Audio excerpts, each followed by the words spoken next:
Hola a todos, bienvenidos a nuestro canal de YouTube llamado Chismorreo Filosófico. Mi nombre es Salvador Burgos. Mi nombre es Ryan Medina. Yo soy Naomi González. Hoy nos sumergimos en un tema apasionante, cuanto menos, y fascinante: los filósofos presocráticos. En este video exploraremos la introducción del libro Los filósofos presocráticos de Tales a Demócrito, escrito por Alberto Bernabé. Imagínense viajar a través en el tiempo a la antigua Grecia, donde floreció el pensamiento filosófico y se sentaron las bases de la civilización occidental.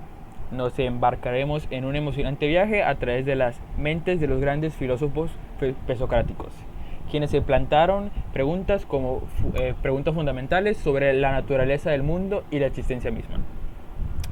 Los elementos básicos que vamos a hablar el día de hoy serían contexto histórico, filosofía de la naturaleza, la forma de explicar el origen de las cosas de los filósofos presocráticos que más resaltan en la historia, la suplantación del mito por la realidad, la escuela de Lea y, para finalizar, los átomos de Demócrito. Cada de nosotros tres nos vamos a repartir esos elementos y exponerlos de manera... Bueno, exponerlos nada más. Para empezar, a mí me toca el contexto histórico, que tenemos que empezar por saber qué pasó, qué sucedió para que se diera que estos filósofos hablen de lo que hablen y nos den sus opiniones de las cosas alrededor del mundo.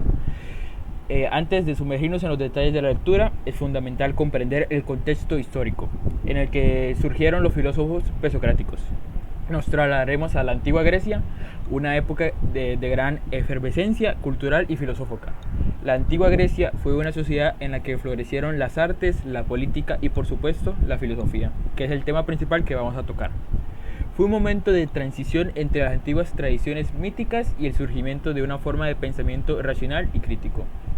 Los griegos, con su curiosidad innata y su afán por comprender el mundo, se preguntaron acerca de los misterios que lo rodeaban. En comparación a nuestra época, que la gente no se dedica no tiene tanta duda, por así decirlo, con las cosas que pasan a nuestro alrededor, porque sienten que casi la mayoría de cosas están explicadas, cuando no es así. No hay tantos filósofos, por así decirlo, en nuestra época. Está más cerrado en ese campo, por así decirlo. Fue en este contexto que los filósofos de la antigua Grecia presocráticos emergieron como los primeros pensadores en buscar respuestas racionales a preguntas fundamentales sobre el origen del universo, la naturaleza de la realidad y el papel del ser humano en el mundo. Es importante destacar, por último, que la filosofía presocrática sentó las bases para el desarrollo posterior de la filosofía occidental. Sus ideas y enfoques sentaron los cimientos para la ciencia, la ética, la metafísica, que aún hoy nos impactan y nos hacen reflexionar. Para finalizar con mi último elemento básico que yo voy a exponer, sería la filosofía de la naturaleza. En este tercer minuto nos adentraremos en el corazón de la filosofía presocrática, su enfoque en comprender la naturaleza del mundo que nos rodea.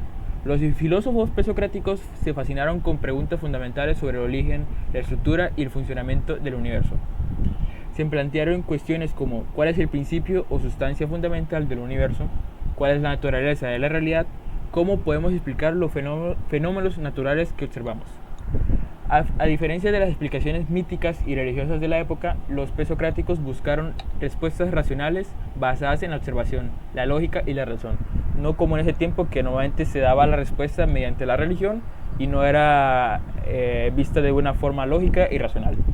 Fueron pioneros en alejarse de las explicaciones sobrenaturales y buscar explicaciones naturalistas. Por último, al explorar los escritos de los filósofos presocráticos, encontraremos una diversidad de teorías y explicaciones sobre la naturaleza.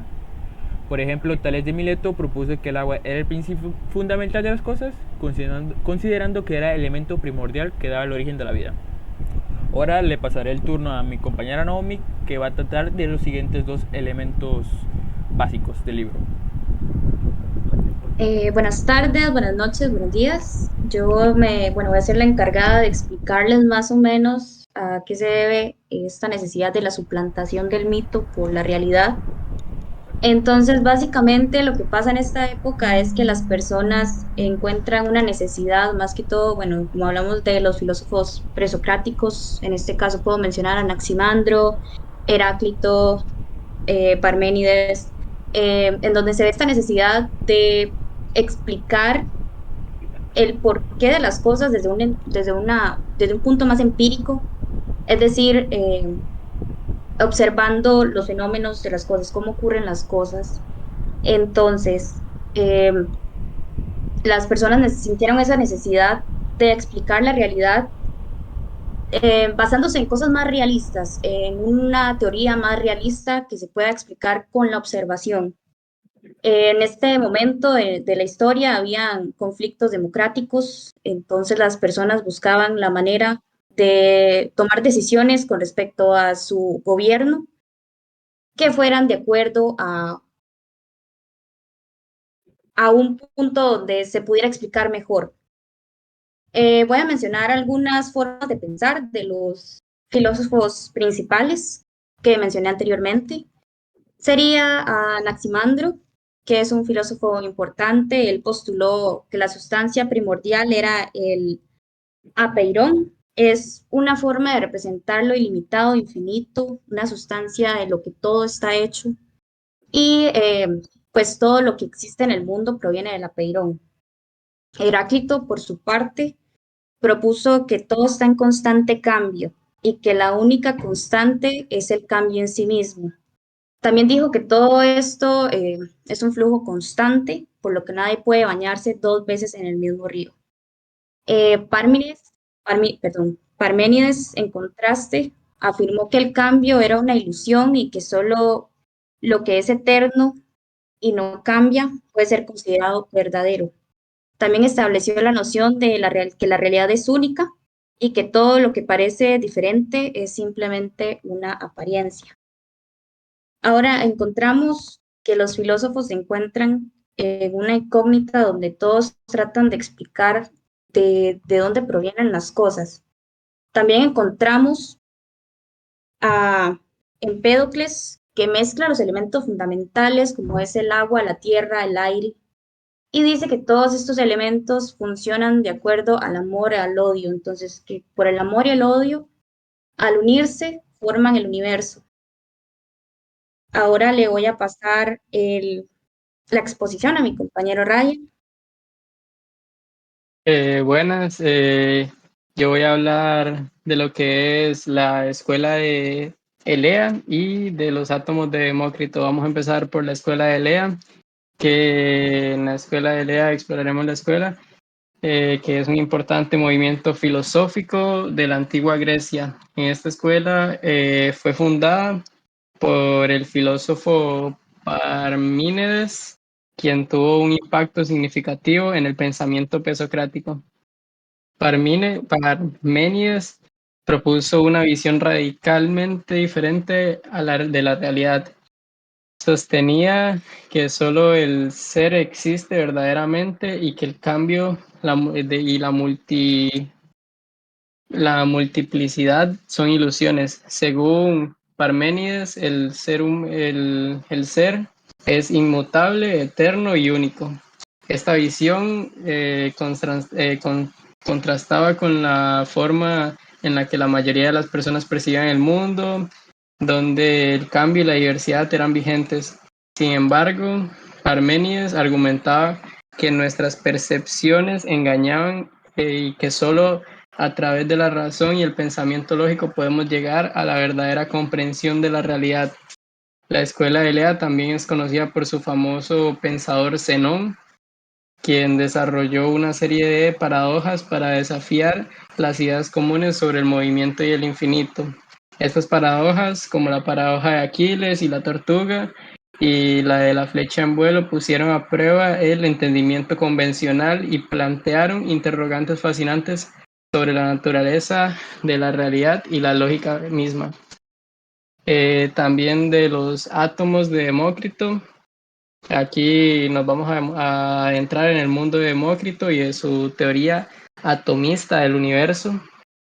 Vamos a descubrir un poco de dos ideas revolucionarias que sentaron las bases de la física y vamos a ver la realidad compuesta por los átomos invisibles que él propuso, que dice que Demócrito explica la atomista del universo. Según él, toda la realidad está compuesta por átomos invisibles. Estas partículas fundamentalmente son bases de todo lo que existe en el mundo que nos rodea. En esta sección exploraremos cómo Demócrito llegó a esta teoría y cómo influenció su comprensión del universo. También podemos ver las bases de la física moderna que él estableció. La teoría de los átomos de Demócrito sentó las bases para la física moderna. Sus ideas sobre la naturaleza fundamental de la materia y el movimiento de las partículas han influido demasiado en el desarrollo de la física a lo largo de los siglos. En esta sección exploraremos cómo los conceptos atomistas de Demócrito resonaron en la ciencia posterior y sentaron bases para nuestros conocimientos actuales. Demócrito nos llevó en un viaje hacia el mundo compuesto por átomos en constante movimiento, y su teoría ha dejado una huella perdurable en la física moderna y en nuestra comprensión del universo.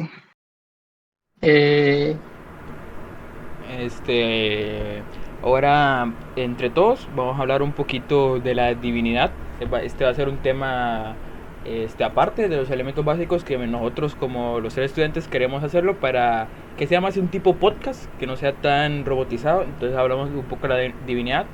La divinidad, en la introducción de este libro, habla sobre que la gente no se preguntaba por las cosas, porque según la mayoría de gente que era religiosa, esas respuestas ya estaban, por así decirlo, respondidas.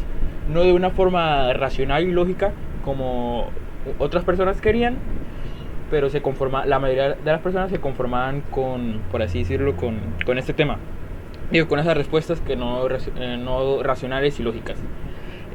Y las otras personas que sí querían unas respuestas, por así decirlo, lógicas y racionales, fueron los filósofos que hemos estado hablando sobre este tema. No sé si Naomi o Ryan quieren añadir algo más sobre este tema de divinidad.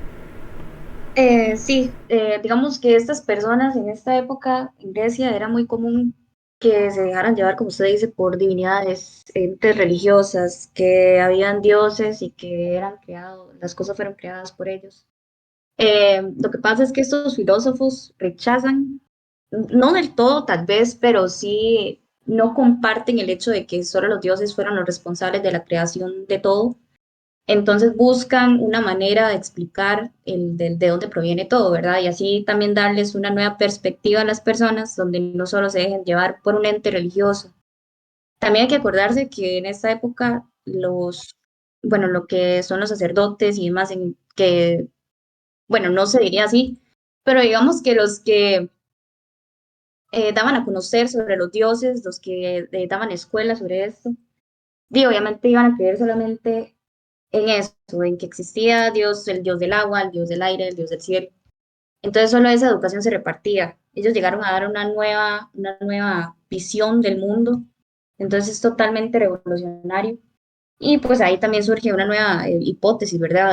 De dónde fue que surgió todo. Es bastante interesante. Por añadir algo de mi parte, además de lo que dije al principio, ustedes, Ryan y Naomi, mis compañeros, consideran de que podemos vivir esto de la divinidad mucho más que la antigüedad, o creen que en la antigüedad se sufría más sobre esto de no buscar respuestas racionales. Pues yo pienso que ahorita en el tiempo en el que estamos, la gente, bueno, existen todavía muchos fanáticos ¿verdad? De que dicen que todo es obra de Dios, de Jesús, y al menos yo soy una persona creyente. Yo creo que algunas cosas sí, pero tampoco al 100%. Como comentaba un profesor de filosofía, que hablaba sobre cuando Moisés abrió las aguas y así, que puede ser explicado de una manera racional, digamos, como no un evento milagroso, sino como algo que pasa cierto tiempo en una etapa del año. Eh, pues la verdad sí creo que sería bueno que las personas también buscaran una explicación de las cosas, no solo irse como porque, ay, es que es un milagro. Muchas veces no es así. Pero creo que se da más a la antigüedad, no sé, desde mi punto de vista. Para después darle ¿cómo se llama? La palabra a Ryan. Entonces, desde tu punto de vista, hay algunas cosas que sí se pueden dar mérito a la divinidad barra Dios, y otras que ya sí tienen que buscar por lógica racional. Exacto, eso es lo que yo pienso, al menos yo, mi persona, así, muy personal, ¿verdad? Porque yo obviamente respeto a las personas que no son creyentes, Sí, sí, obvio, pero sí. es tu opinión. Al final de todo, cada uno puede tener Ah, una opinión. exacto. Ryan, ¿a ti qué te parece? ¿Algo que añadir? ¿Algo que quieras decir? Perdón. Siento que también tengo como ese pensamiento, sí, siento que en el pasado antes sí se sufría tal vez más porque todo era como buscar muchas respuestas y de todo, y la única respuesta que tal vez tenían era como eso, la de creer en la divinidad. Y ahora actualmente sí, ya creo que ya no se sufre tanto por eso, porque a pesar de que sí hay bastante gente creyente y así, ya hay otra gente que opta ya también por pensar como ya en creer como en los hechos y todo eso. Entonces sí es como, ya ahora ya no se sufre tanto por eso. Entonces, ¿crees que de tu parte, antes la mayoría de gente era parte de divinidad, que lógica racional, y ahora es mayoritariamente personas racionales y lógicas que cristianas? Bueno, divinidad, perdón. Ahora me parece que es más así. Ah, ok, ok, perfecto. Entonces, ya que tocamos este tema de divinidad, se seguiría la conclusión por parte de Ryan. Sí, voy a hablar un poco de la conclusión. eh, que ya, ya que llegamos aquí a lo último, ya ahora sí vamos a concluir. Este, que el libro de los filósofos pesocráticos de Tales a Democrático de Alberto Benavés es una experiencia y hemos de descubrir su riqueza y diversidad del pensamiento pesocrático. Estos filósofos que se presentan en el libro, las bases de la filosofía occidental y que plantearon preguntas fundamentales sobre la naturaleza del universo, la existencia y nuestra relación del mundo. Es importante destacar estas ideas y conceptos que continúan siendo relevantes en la actualidad. Nos invitan a reflexionar sobre nuestra propia existencia, la naturaleza de la realidad, los límites de nuestro conocimiento.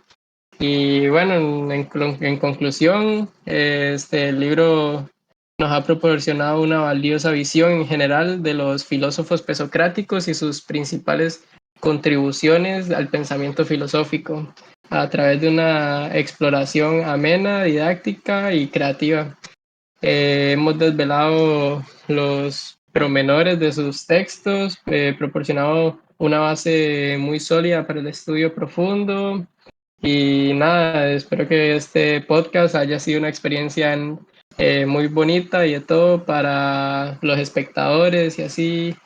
Y brindamos ánimos para profundizar en la lectura de este libro que es increíble. Y muchas gracias a todos. Por de parte de nosotros tres, esto sería todo. Muchas gracias por escucharnos. Muchas gracias y recuerden activar las notificaciones para las próximas explicaciones filosóficas en el chismorreo filosófico y pues eso sería todo. Muchísimas gracias. Bye.